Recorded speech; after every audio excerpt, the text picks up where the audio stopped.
네, 안녕하세요. 오늘 PI 327번째 발표를 맡게 된 이도엽입니다. 오늘 발표할 논문은 Scaling Laws for Autoregressive Generative Modeling이라는 논문으로 오픈AI에서 나온 논문입니다. 먼저 간단하게 인트로덕션과 이 논문은 실험 논문인데요. 거기에서 말하는 주요 결과들 요약부터 말씀드리고 나서 조금 더 구체적인 내용 순차적으로 설명드리도록 하겠습니다.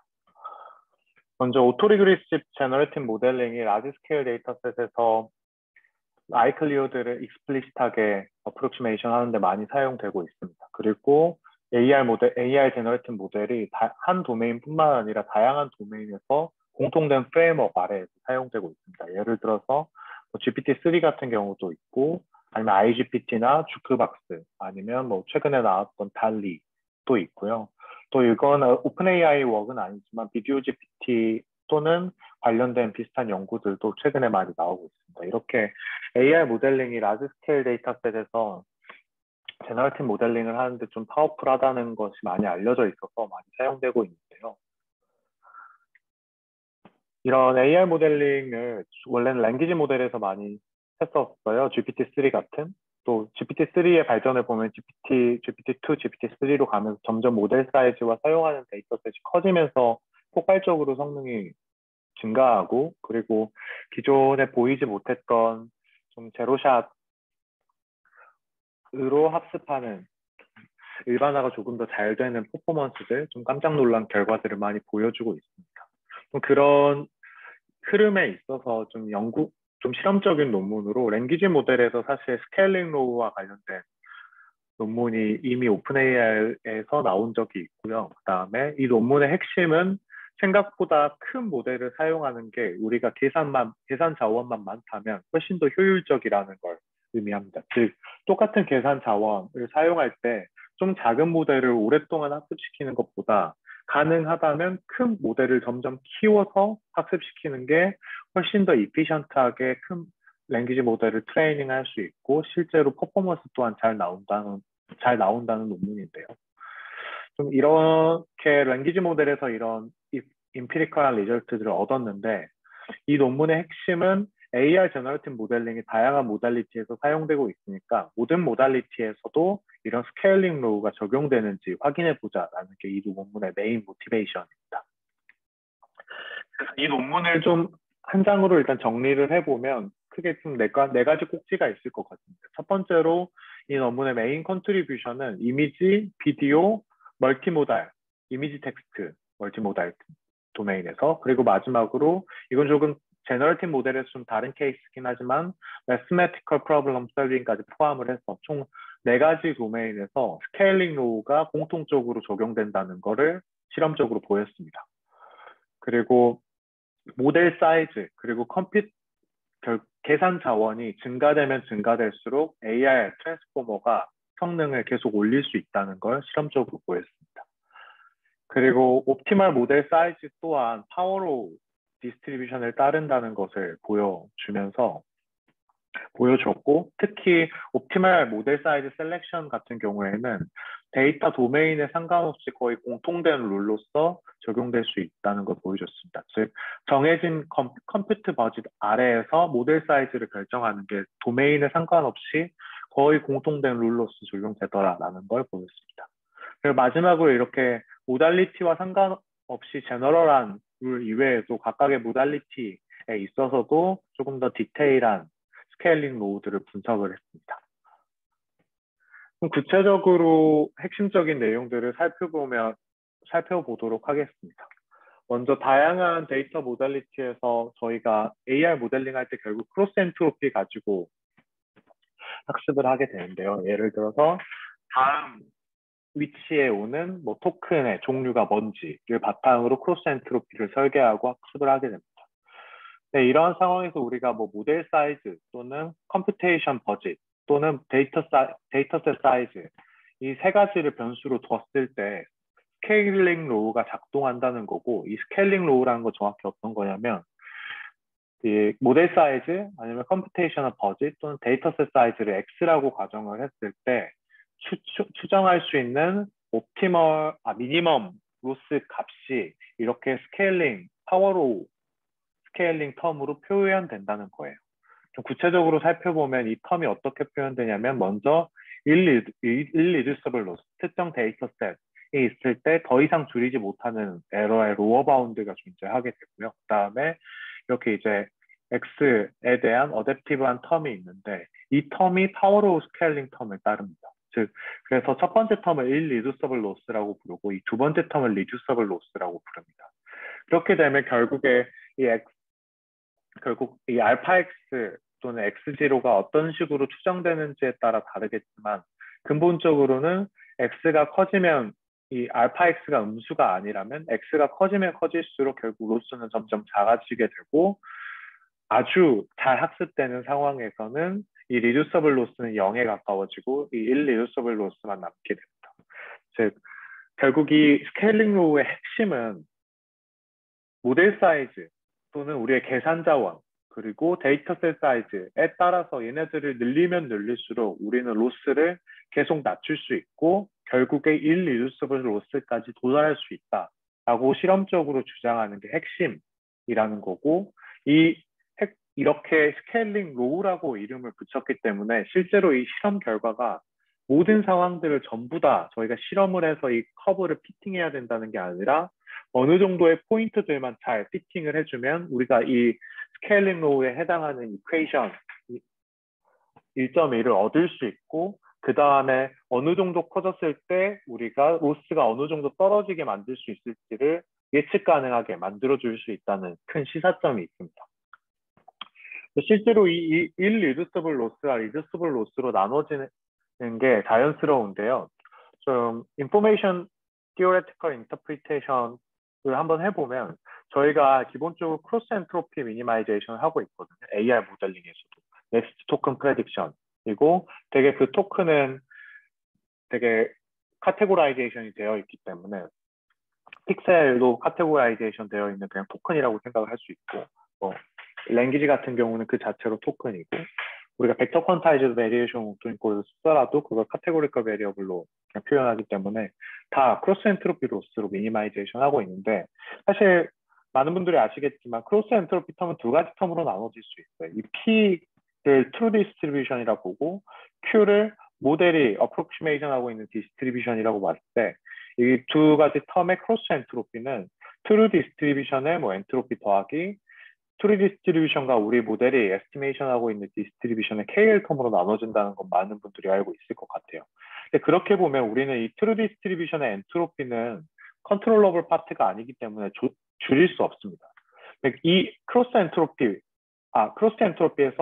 이 트루 디스트리뷰션의 엔트로피 파트가 사실 일리듀서블 로스에 대응된다고 볼 수 있고 저희가 결국 줄이는 거는 이 KL 텀인데 Q를 계속 바꿔가면서 P에 가까워지게 만들고 완전 같아진 다음에 이 KL 텀이 0이 되는데 이 KL 텀이 실제로 스케일링 로우 이퀘이션에서 리듀서블 로스에 대응된다고 볼 수 있습니다.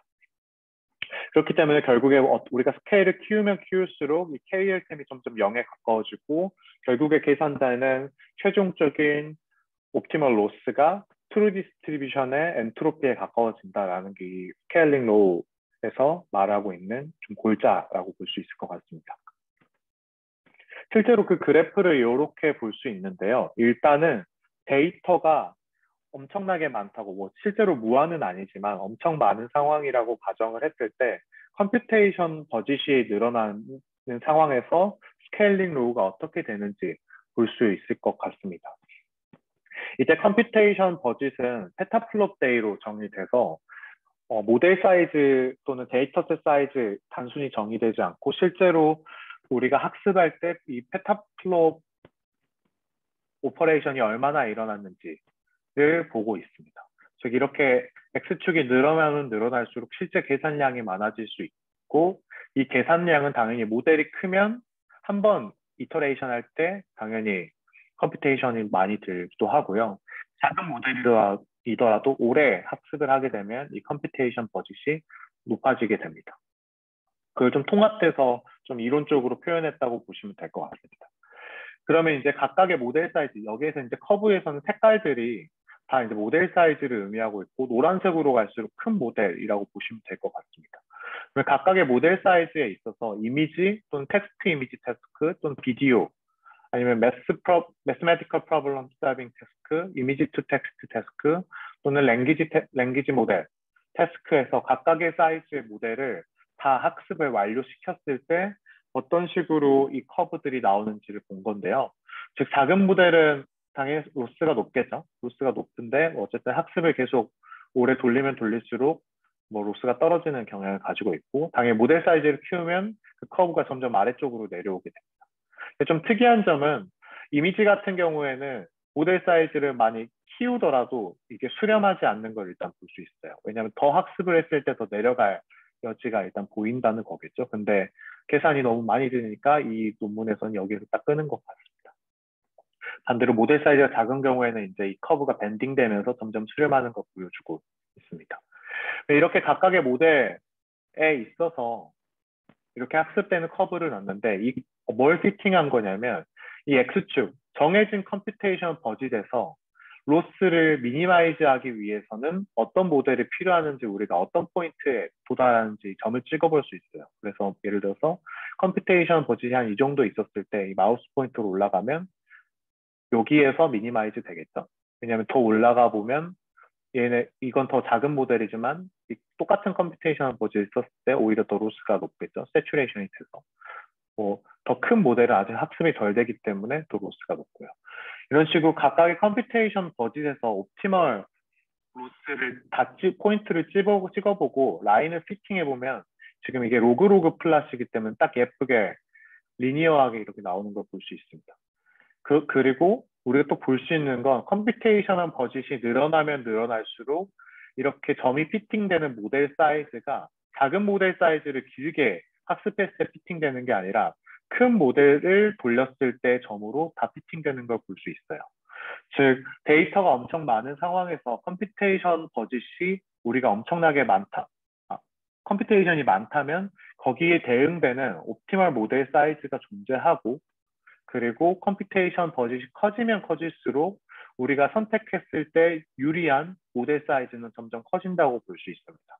그리고 핵심은 이러한 스케일링 로우가 하나의 도메인에서만 적용되는 게 아니라 모든 도메인에서 개수는 다르지만 공통되게 피팅되는 걸 볼 수 있어요. 이런 결과들을 봤을 때 결국에 우리는 모든 모델들을 다 피팅해보지 않더라도 몇 개의 모델들을 다 학습시켜 본 다음에 이 스케일링 로우 커브를 컴퓨테이션 버짓에 대해서 피팅을 해볼 수 있고 그 다음에는 우리가 컴퓨테이션 버짓을 이 정도 투자했을 때는 뭐 어느 정도 로스를 얻을 수 있고 거기에 대응하는 모델 사이즈가 얼마다라고 추정해 볼 수 있습니다. 실제로 이 그래프를 다르게 그려서 이번에는 컴퓨테이셔널 버짓과 각각의 아까 포인트 뽑혔던 모델 사이즈에 대해서 그림을 그려보면 이제 완벽하게 여기에서도 로그 플랫을 따르기 때문에 파워로 디스트리뷰션을 따른다고 볼 수 있습니다. 즉 컴퓨테이션 버짓을 점점 키웠을 때 옵티멀 로스를 리턴해주는 모델 사이즈는 점점 늘어난다고 볼 수 있습니다. 그리고 이러한 경향이 한 도메인에서 일어나는 게 아니라 뭐 또 이미지도 레졸루션에 상관없이 이런 경향 같이 일어나고요. 또 비디오, 매스메티컬 프로블럼 솔빙, 이미지 투 텍스트, 텍스트 투 이미지, 좀 랭귀지 모델 전부 다 상관없이 이런 경향을 보여주는 걸 볼 수 있습니다. 재밌는 점은요. 아까 전에 이 옵티멀 로스에 대한 커브는 도메인마다 그 코에피션트가 다 달랐는데 이 모델 셀렉션 하는 거는 거의 다 하나의 커브로 피팅이 돼요. 이 개수가 한 0.7로 피팅이 됩니다. 즉 컴퓨테이션 버짓을 투자했을 때 우리가 비례해서 모델을 늘려야 되는 그런 스케일링 로우 또는 모델 셀렉션 법칙이 도메인에 상관없이 거의 동일하게 적용되고 있다는 좀 흥미로운 실험 결과를 보여주고 있습니다. 또 이 두 가지가 가장 핵심적인 이 논문의 결과고 이외에도 각 도메인 스페시픽하게 뭐 이미지 또는 비디오 모델링 분야에서 좀 멀티모달 모델링, 뭐 텍스트 투 이미지나 이미지 투 텍스트 분야에서 또는 매스메티컬 프로블럼 솔빙, 어떤 수학 문제 줬을 때 거기에 대한 디터미니스틱한 정답을 맞추는 분야에서 전부 다 좀 구체적인 결과들을 보여줬는데 이 내용은 제가 뒤에서 하나하나 설명드릴 수 있도록 하겠습니다. 일단 앞서 소개드린 게 거의 이 논문의 서머리고 이제 뒤에서는 조금 더 자세하게 설명드린다고 보시면 될 것 같습니다. 먼저 모델 아키텍처는 전부 다 트랜스포머 디코더를 사용했고요. 왜냐하면 AR 모델링은 인코딩이었고 넥스트 토큰 프레딕션이기 때문에 계속 디코더만 사용합니다. 이때 이미지, 비디오, 멀티모달 도메인 같은 경우에는 토큰 수가 엄청 많기 때문에 스파스 어텐션을 사용하는 스파스 트랜스포머를 백본 모델로 사용했고, 매스메티컬 프로블럼 설빙 같은 경우에는 토큰 수가 막 3,000개 이 정도로 늘어나지 않기 때문에 우리가 흔히 알고 있는 셀프 어텐션, 덴스 어텐션 사용했습니다. 또 재밌는 점은 트랜스포머 모델 사이즈를 결정해야 되는데 이 도메인마다 어떤 식으로 모델 셀렉션을 할지 좀 달라졌다고 합니다. 예를 들어서 이미지 비디오 또는 매스메티컬 프로블럼 설빙 같은 경우에는 모델 전체 사이즈와 레이어의 비율이 10 정도 됐는데요. 사실 이 T 모델이 모델 전체 사이즈는 아니고 한 레이어에서 텐션 히든 유닛 수 또는 풀리 커넥티드 레이어에서 유닛 수를 의미하는데, 결국에 이 파라미터를 대변하는 D 모델과 N 레이어의 비율이 작으면 작을수록 뎁스를 키워야 된단 말이고요. 이 랭귀지 모델에서는 이 값이 100 정도 됩니다.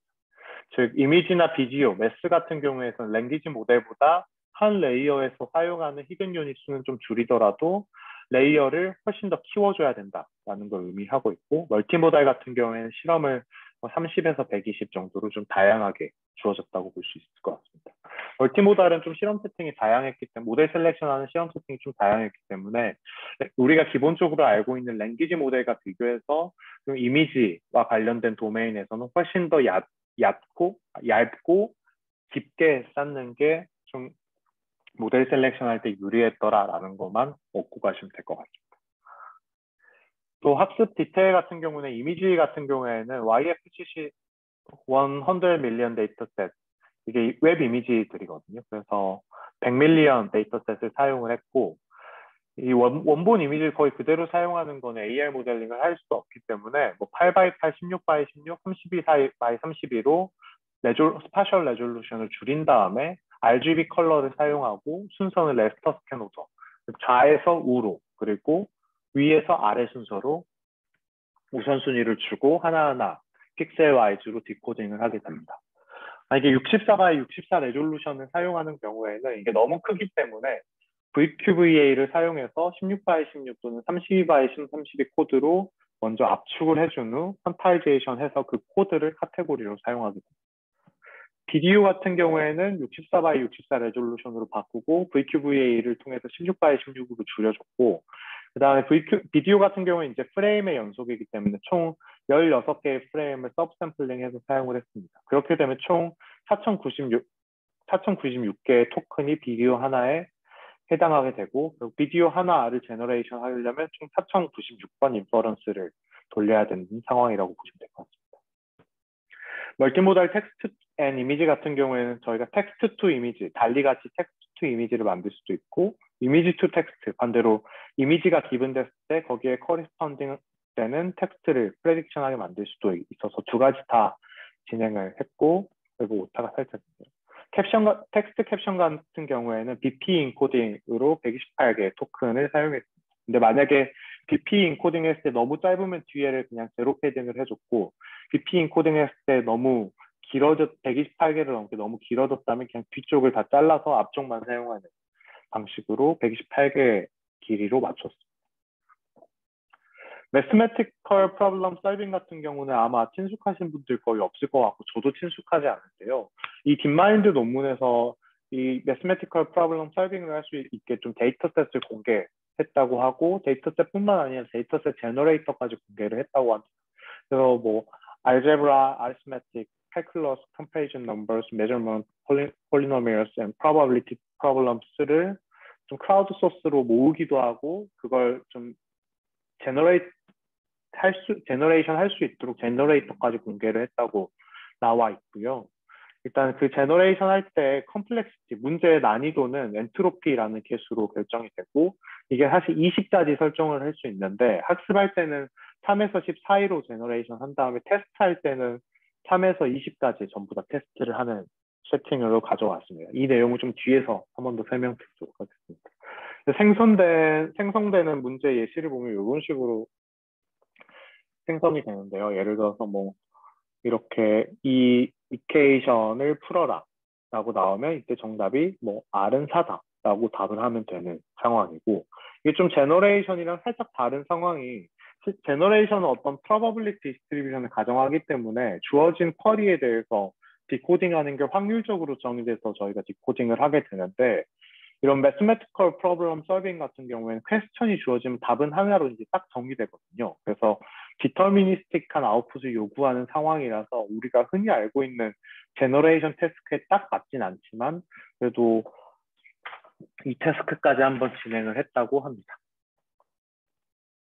그래서 좀 본격적으로 큰 모든 도메인에서 공통되는 결과들을 소개를 드리면, 아까 소개드렸던 것처럼 컴퓨테이션은 버짓 이 늘어남에 따라서 거기에 대응되는 옵티멀 모델들 사이즈도 결정되고 옵티멀 로스까지 우리가 프레딕션 할 수 있다. 그리고 옵티멀한 모델 셀렉션 할 때 컴퓨트 버짓이 커지면 커질수록 선택되는 모델 사이즈도 자연스럽게 커지더라라는 걸 볼 수 있습니다. 그리고 데이터셋이 일단 또 충분히 크다는 가정 아래에서 각각의 모델들을 수렴할 때까지 학습을 했을 때 이런 커브들도 다 뽑아볼 수 있는데, 일단 랭귀지 모델, 이미지 모델, 비디오, 또 매스매티컬 프로블럼 솔빙, 또 멀티모달 태스크에 대해서 로스들을 피팅해보면 여기에서도 파라미터 사이즈에 대해서 쭉 수렴을 시킨 다음에 로스를 찍어보니까 이런 스케일링 로우가 따르는 걸 볼 수 있습니다. 지금 얘는 직선이 아닌 이유는 왼쪽이 로그가 아니라서 이렇게 당연히 익스포넨셜하게 좀 감소하는 텀으로 보여지고, 얘는 어느 정도 로그 플러스로 피팅을 해서 직선처럼 보인다고 합니다. 이런 식으로 파라미터 사이즈에 대해서도 우리가 수렴을 완벽하게 시킨다면 스케일링 로우를 도메인에 상관없이 따르는 걸 볼 수 있습니다.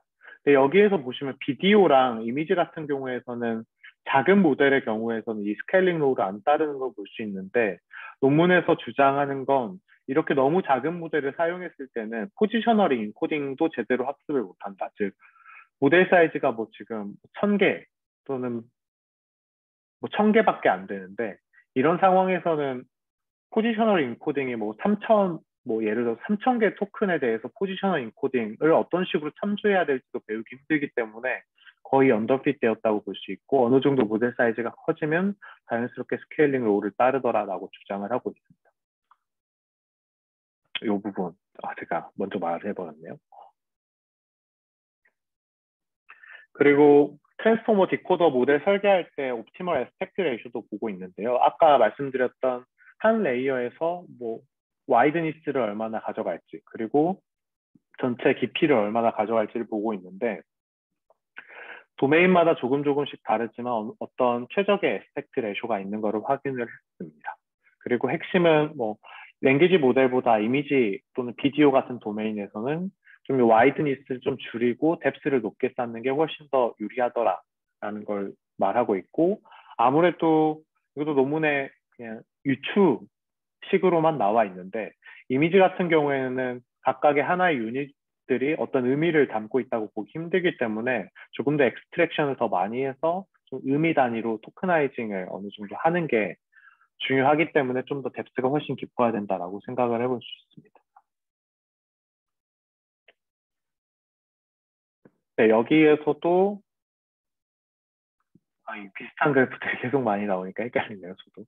네, 여기에서도 똑같이 뭐 8x8 이미지 또는 뭐 비디오, 다양한 도메인에서 그 컴퓨트 버짓이랑 로스 사이의 스케일링 로우를 보여주고 있고, 실제로 다 스케일링 로우를 잘 따르고 우리가 피팅할 수 있다는 걸 보여주고 있습니다.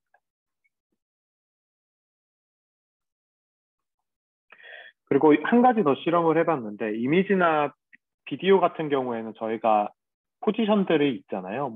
물론 랭귀지도 있지만, 이미지 같은 경우에서는 우리가 첫 번째 위치에서부터 레스터 스캔 오더로 하나씩 이렇게 예측을 해나갈 텐데, 또 비디오 같은 경우에는 첫 번째 프레임부터 예측하고 두 번째, 세 번째, 네 번째 이런 식으로 디코딩을 해나갈 텐데, 실제로 위치에 따라서 로스가 어떻게 변화하는지를 봤다고 합니다. 그래서 봤을 때 당연히 첫 번째 줄이 가장 로스가 높고, 32 바이 32로 갔을 땐 첫 번째 포지션이 가장 높고 점점 줄어들지만 여전히 첫 번째가 높더라 라는 걸 볼 수 있고요. 8 바이 8 같은 경우에는 거의 첫 번째 줄은 로스가 엄청 높은 걸 볼 수 있습니다. 아무래도 레졸루션이 작을수록 하나의 단위에 들어가는 정보들이 더 복잡해지기 때문에 맞추기 훨씬 더 힘들어지겠죠. 비디오 같은 경우에도 프레임 인덱스가 앞쪽에 있을 경우에 로스가 높은데 반대로 인덱스가 점점 뒤쪽으로 갈수록 얘도 거의 스케일링 로우를 따른다고 볼 수 있습니다. 이런 식으로 하나 전체 데이터셋 디스트리뷰션뿐만 아니라 하나의 샘플 와이즈에서도 좀 순서에 따라서 스케일링 로우를 따른다고 볼 수 있습니다. 좀 이미지는 흥미로운 게 첫 번째 줄만 이렇게 로스가 높은 게 아니라 가운데 오브젝트도 되게 높은 걸 볼 수 있습니다. 아무래도 이미지넷이나 웹 크롤드 데이터들도 어느 정도 센터 라인이 맞춰 있다고 가정하면 가운데가 복잡하기 때문에 상대적으로 가운데가 좀 더 로스가 높게 나온다고 볼 수 있습니다. 이 경우에는 스케일링 로우는 따르지는 않고 비디오 같은 경우에는 인덱스로 스케일링 로우를 따르고 있습니다. 또 여기까지가 이제 도메인에 공통적으로 나타나는 실험 결과들이고 이제 각각의 도메인을 하나하나 살펴봤습니다. 먼저 첫 번째로 살펴본 거는 이미지에서 여러 레졸루션에 대해서 AR 모델링을 해봤습니다. YFCC 100밀리언 데이터셋을 8x8, 16x16, 32x30 픽셀로 다 리사이징 해보고 각각 AR 모델링을 해봤고요. 또 아까 말씀드린 대로 64x64 이미지를 VQ 코드로 16x16 또는 32x30 패턴으로 줄인 다음에 AR 모델링을 해봤습니다. 그런 경우에서도 이제 각각의 레졸루션마다 좀 개수가 달라지긴 하지만 어쨌든 그 데이터셋이 결정됐을 때 그 데이터셋에 대해서도 뭐 모델 사이즈에 대해서 스케일링 로우가 여전히 따르는 거를 여기에서도 확인을 하게 됐습니다. 이런 것들이 좀 흥미롭다고 보는데 예를 들어서 이 스케일링 로우가 따른다는 걸 우리 이제 알게 됐으니까 이 점 3개를 이제 가지고 뭐 이 곡선을 피팅을 할 수 있고 그런 상황에서 우리가 모델 사이즈를 뭐 10의 9승까지 키웠을 때 로스가 어느 정도 떨어질 건지 미리 학습을 하지 않고도 유추해 볼 수 있다는 좀 장점이 있습니다. 그리고 컴퓨테이셔널 버짓에 대해서도 똑같이 아까와 같이 스케일링 로우를 따른다는 걸 볼 수 있습니다. 좀 흥미로운 점은 이렇게 큰 모델, 엄청 큰 모델 같은 경우에는 더 길게 학습을 하기, 수렴하기까지 더 길게 학습하기 되게 힘든데 어느 정도 저 작은 모델에서 얻었던 포인트들을 바탕으로 이 파워로우 커브를 리듀서블 커브 로스의 커브를 유추해내면 어느 정도 이 아직 피팅이 되지 않은 커브에 대해서도 좀 경향이 잘 맞더라라는 걸 볼 수 있습니다. 하지만 여전히 32바이 32 픽셀 이런 식으로 커졌을 때 작은 모델에 대해서는 피팅이 안 되고 있는 좀 한계는 있습니다. 아무래도 토큰 길이에 비해서 모델 사이즈가 너무 작아서 학습이 잘 안 된다고 나와 있습니다. 그리고 인디비듀얼 프레임을 기반으로 비디오 한번 피팅을 해봤는데 여기에서도 아까 나왔던 결과처럼 프레임의 인덱스가 점점 높아질수록 뒤쪽 프레임으로 가면 갈수록 로스 자체 커브는 더 아래에 있다고 볼 수 있고 첫 번째 쪽에 가까운 인덱스 프레임들은 예측하기 더 어려운 걸 볼 수 있습니다. 로스가 더 위에 있으니까요. 그런데도 이런 인덱스랑 상관없이 어쨌든 파라미터 사이즈를 우리가 점점 키웠을 때 수렴할 때까지 학습을 한다면 자연스럽게 로스도 모든 프레임의 인덱스에 대해서 스케일링 로우를 따르는 걸 확인을 했습니다. 또 이외에도 리듀서블 로스 또한 전체 프레임에 대해서도 스케일링 로우가 잘 작동되는 것을 확인할 수 있습니다.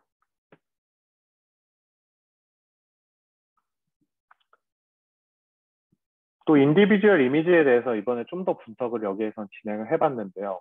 이번에는 어떻게 분석을 해봤냐면 테스트 타임 때 1000개의 이미지를 랜덤하게 일단 뽑았어요. 그래서 32바이 32 이미지 경우에서 로스를 본 건데 이 1000개 테스트 이미지를 저희가 랜덤으로 뽑았잖아요. 그 다음에 각 그 1000개 중에서 로스 퍼센타일에 따라서 그냥 나눠본 거예요. 지금 8개의 커브가 나와 있는데 이 8개의 커브는 다 다른 퍼센타일을 의미합니다. 즉 로스가 낮은 샘플, 또 높은 샘플에 대해서 각각의 샘플 와이즈로 파라미터가 높아지면 높아질수록 로스가 어떻게 되는지 볼 수 있잖아요. 어떻게 보면 어떤 샘플은 뭐 파라미터를 키웠더니 반대로 학습이 안 되는 케이스가 있을 수도 있잖아요. 근데 그런 케이스 없이 샘플 단위에서도 똑같이 파라미터 크기에 따라 스케일링 로우가 적용된다는 걸 보여줬습니다. 즉 이런 식으로 이 커브가 실제로 의미하는 건 각각의 어떤 커브들이 의미하는 게 각각의 샘플들이라고 볼 수 있습니다. 그리고 한 가지 또 재밌는 사실은 이 샘플들을 분석할 때 절대적인 로스의 차이 또는 로스의 레이쇼가 모델 사이즈가 커지면서 감소하는 폭 또는 감소하지 않는 폭이 가장 큰 것들을 체크를 해봤는데 실제로 보면 이런 컬러풀하고 많은 오브젝트가 나오는 이미지일수록 모델 사이즈를 키웠을 때 성능 향상이 훨씬 더 많이 일어났고 이런 단순한 이미지 같은 경우에서는 이제 성능 향상의 폭이 점점 줄어들었다라고 말하고 있습니다. 그래서 어떻게 보면 우리가 생각하는 직관적인 좀 것들이 여전히 잘 적용되고 있고 샘플 와이즈로 데이터셋 와이즈로가 아니라 샘플 와이즈로도 이런 스케일링 로우가 잘 작동하고 있다라는 것까지 보여줍니다. 또 한 가지 또 흥미로운 실험을 했는데요. IGPT 논문을 보시면 제너러티브 프리트레이닝 한 다음에 그걸 이미지넷에 한번 파인 튜닝을 시켜보거든요. 물론 이게 32x32로 작은 레졸루션이라 큰 의미는 없겠지만 여기에서도 이미지에 대해서 AI 모델링 한 다음에 32x32 레졸루션으로 이미지넷을 리사이징 한다 하고 파인 튜닝을 시켜봤습니다. 그랬더니 여전히 그냥 스크래치에서부터 파인 튜닝 전체를 한 것보다 한 거 같은 경우에는 모델 사이즈가 커지면 이제 오버피팅이 나버리는데 이렇게 AR 모델링을 프리트레이닝으로 했을 때는 모델 사이즈를 키우더라도 똑같이 파인 튜닝 성능이 계속 좋아지는 걸 볼 수 있습니다. 로스도 낮아지고 타번 애큐러시도 그대로 낮아지고 또 흥미로운 점은 여전히 이런 스케일링 로우가 잘 작동한다는 좀 재밌는 점이 있고요. 그래서 모델 사이즈가 커졌을 경우에는 이런 AR 모델링이 프리트레이닝 방법으로서 되게 의미가 있다라는 거 보여주고 있고 또 재밌는 점은 이 아래쪽 그래프를 보시면 이 노란색으로 갈수록 모델이 큰 건데요. 스텝 수를 보시면 모델 사이즈가 클수록 훨씬 더 빠른 스텝 안에 수렴을 하게 됩니다. 즉 모델 사이즈가 이 파인 튜닝 하는 입장에서도 모델 사이즈가 커지면 커질수록 수렴하는데 훨씬 더 적은 스텝 수가 필요하게 되고 실제 성능은 더 높은 성능을 보장해주고 있습니다. 그래서 즉 우리가 만약에 컴퓨테이션 버짓이 없다면 큰 모델을 학습하지 못하지만 컴퓨테이션 버짓이 많다면 작은 모델 또는 중간 사이즈 모델을 길게 학습하면서 컴퓨터 버짓 정해진 예산을 쓰는 것보다는 그냥 큰 모델 하나를 짧은 시간 동안 학습하는 게 퍼포먼스적으로 의미가 있다는 결과를 보여주고 있습니다. 그리고 한 가지 더 재밌는 결과는 이 사실 여기에서 이 초록색 같은 경우에는 irreducible loss에 거의 가까워진 모델이거든요. 근데 파인 튜닝 하는 경우에는 모델 사이즈 키우더라도 성능이 더 떨어지는 걸 확인했습니다. 그래서 irreducible loss에 가까워지더라도 좀 이미지에 있는 중요한 시멘틱 인포메이션이 그 비트의 아주 마지막 부분까지 남아 있어서 거의 끝까지 쥐어짜는 게 파인 튜닝 할 때도 성능이 중요한 것 같다라고 주장을 하고 있습니다. 거의 발표는 마무리됐는데요. 멀티모달 모델 같은 경우에서도 인포메이션 게인을 저희가 생각을 해볼 수 있습니다. 어떤 걸 여기에서는 좀 실험을 해보냐면 그 우리나라 속담에 백문이 불여일견이란 말이 있어요. 뭐 백문보다는 한번 보는 게 낫다라는 건데 외국에서도 a picture is worth a thousand words라는 말이 있거든요.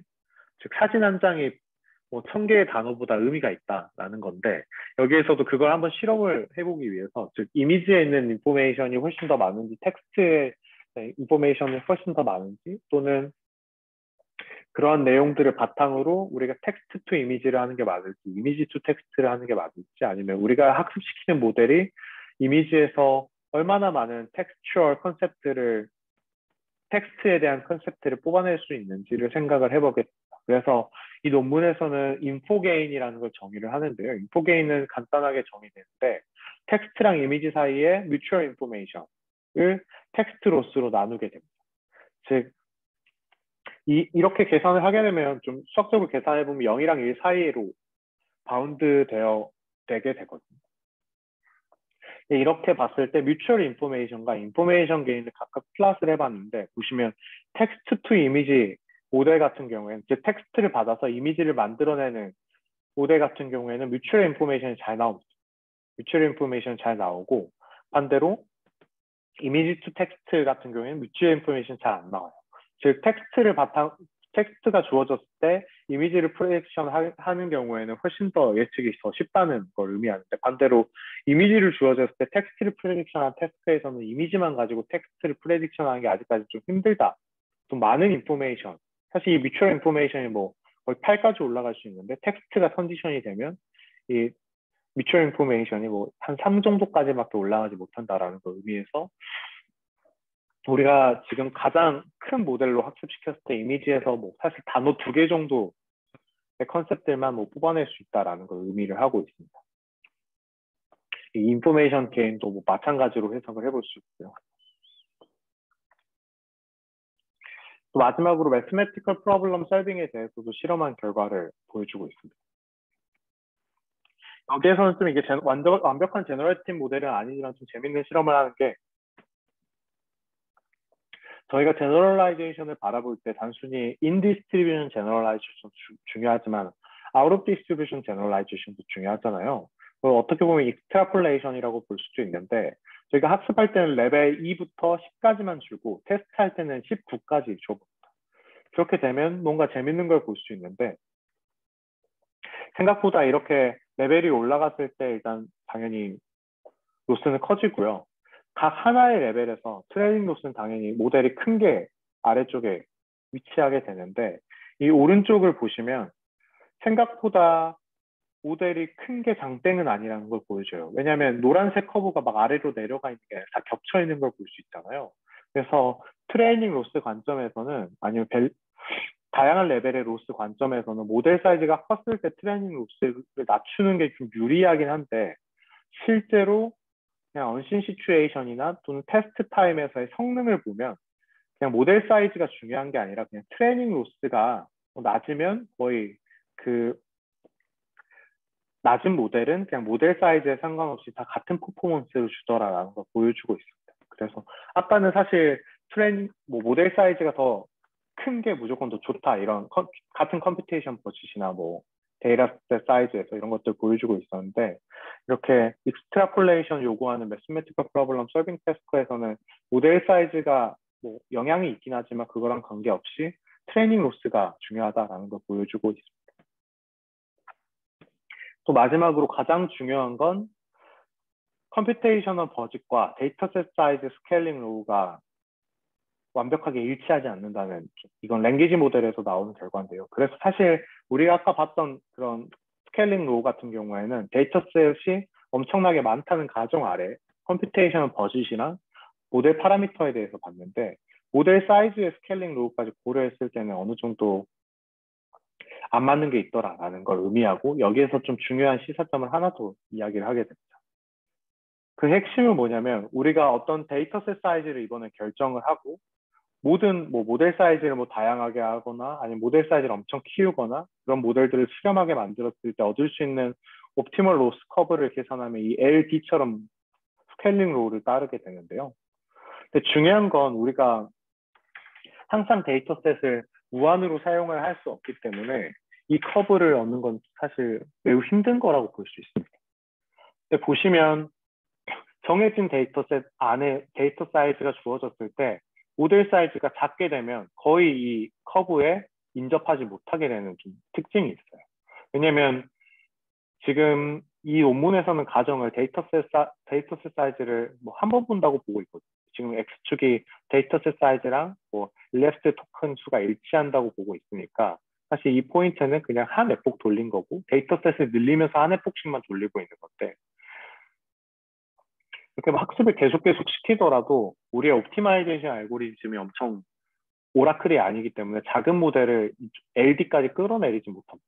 반대로 모델 사이즈를 키우면 키울수록 거의 이 트레이닝 러닝 커브가 우리가 추정할 수 있는 LD, 즉 데이터셋 사이즈에 대한 스케일링 로우의 커브에 거의 인접하게 되는 걸 볼 수 있습니다. 이 오른쪽 그림은 이걸 좀 더 극명하게 보기 위해서 컴퓨테이션 버짓과 뭐 데이터셋 사이즈 사이의 관계를 좀 더 이용해서 다르게 표현한 건데 이건 시간 관계상 논문에 자세하게 나와 있고 같은 내용이라서 생략하도록 하겠습니다. 여기에서 한 가지 더 말씀드리고 싶은 거는 결국에 데이터셋 사이즈가 정해져 있는 상황에서 모델 사이즈를 키우는 게 로스를 낮추는 거에 되게 유용하다는 걸 보여주고 있습니다. 그리고 물론 좀 작은 모델도 학습을 계속 시키면 이게 점점 낮아지긴 할 텐데요. 중요한 건 이 노란색 모델 보시면 훨씬 더 빠른 스텝 안에, 즉 데이터셋 사이즈를 같이 봤다는, 똑같은 개수를 봤다는 가정 아래 같은 스텝을 학습시켰을 때 라지 모델은 훨씬 더 빠르게 내려오는 걸 볼 수 있습니다. 즉 이러한 결과들은 결국에 컴퓨테이션 버짓이 좀 보장이 된다면 라저 모델이 학습을 훨씬 더 빠르게 하고 좀 옵티마이제이션 프로세스를 좀 더 효과적으로 사용할 수 있다는 걸 의미하고 있습니다. 그래서 자연스럽게 이 논문의 결론이 이런 도메인에 상관없이 대응되는 오토리그레스 제너레이티브 모델에게 대응되는 스케일링 로우가 존재하고 있고 데이터셋이 많고 우리가 쓸 수 있는 계산 자원이 많다면 어떤 어중간한 사이즈 모델을 아주 오래 학습하는 것보다는 모델 사이즈를 엄청 키우는 게 훨씬 더 경제적이고 효과적이다라는 걸 의미하고 있습니다. 그래서 마지막 디스커션으로 오늘 발표를 마무리하려고 합니다. 먼저 결국 오늘 이 논문의 핵심은 싱글 뉴럴 아키텍처, 트랜스포머 디코더를 제너러티브 모델링에 사용할 때 이미지, 비디오, 멀티모달 데이터, 여기서는 그 이미지 텍스트 페어겠죠. 그리고 매스메티컬 모델링, 그리고 이전에 우리가 밝혔던 뭐 랭귀지까지 이런 다양한 도메인에서 트랜스포머 디코더가 잘 사용되고 있고 이런 트랜스포머 디코더를 AR 모델로 학습할 때 크로스 엔트로피로 학습을 할 때 공통되게 적용될 수 있는, 특히 데이터가 충분히 많다는 가정 아래에서 모델 사이즈와 컴퓨테이션 버짓에 피팅할 수 있는 스케일링 로우가 존재를 하고 있다. 그리고 이걸 계속 키우면 키울수록 결국 일리듀서블 로스, 어떻게 보면 기존 우리가 가지고 있는 데이터의 트리 디스트리뷰션과 우리 모델이 피팅하고 있는 모델 디스트리뷰션 사이의 K 텀을 0으로 만드는 것까지 점점 가까이 갈 수도 있더라라는 걸 의미를 하고 있습니다. 그리고 충분히 데이터셋이 많고 돈이 많다는 가정 아래에서 큰 모델 사용하는 게 훨씬 효과적이다라는 걸 보고 있고, 마지막으로 단순히 이렇게 도메인 어그노스틱한 스케일링 로우뿐만 아니라 각각의 도메인에 대해서도 좀 그 도메인에 해당되는 스케일링 로우가 좀 더 세부적으로 존재하게 되고, 가장 대표적인 예로는 뭐 이미지에서 어떤 이미지넷 같은 다운스트림 태스크에 파인 튜닝 할 때도 이런 스케일링 로우가 적용돼서 모델 사이즈를 키우면 키울수록 다운스트림 태스크에 유리하더라라는 거를 시사하고 있습니다. 오늘 제가 발표 준비한 건 여기까지고 혹시 질문이 있으시면 질문 받도록 하겠습니다.